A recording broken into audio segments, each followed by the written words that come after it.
Pada masa penjajahan Belanda, sistem kerja rodi atau kerja paksa menjadi salah satu bentuk penindasan yang paling kejam terhadap rakyat Indonesia. Sistem ini memaksa penduduk asli untuk bekerja keras dalam kondisi yang sangat buruk, tanpa upah yang layak, bahkan dalam banyak kasus tanpa bayaran sama sekali. Salah satu contoh paling terkenal adalah proyek pembangunan Jalan Anyer Panarukan yang dilaksanakan antara tahun 1808 hingga 1811 di bawah pimpinan Gubernur Jenderal Belanda Herman Willem Daendels. Jalan sepanjang 1000 km ini dirancang untuk memperlancar mobilitas pasukan kolonial dan barang-barang dari Jawa ke Bali dan Madura.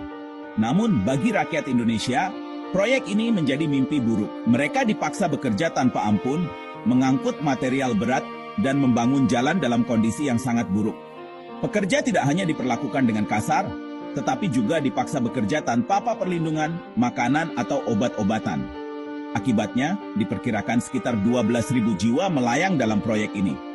Namun, ada cerita lain yang jarang terdengar. Pemerintah kolonial Belanda sebenarnya menganggarkan 3.000 ringgit untuk membayar para pekerja.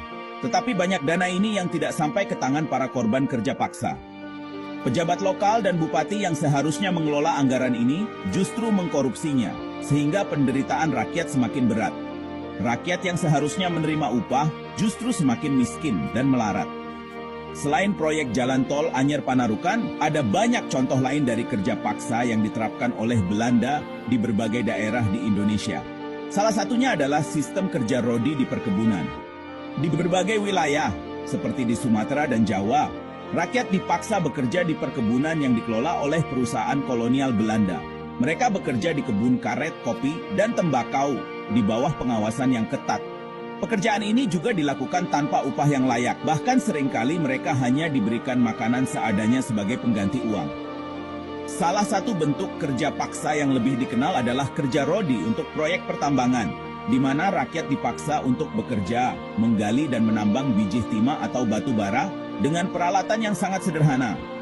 Tidak jarang mereka bekerja di bawah ancaman hukuman berat jika tidak memenuhi kuota atau tidak dapat bekerja dengan cepat. Kondisi kerja yang keras ini seringkali menyebabkan banyak orang jatuh sakit dan meninggal dunia akibat kelelahan atau kecelakaan. Sistem kerja paksa ini juga sangat mempengaruhi kehidupan sosial dan ekonomi masyarakat.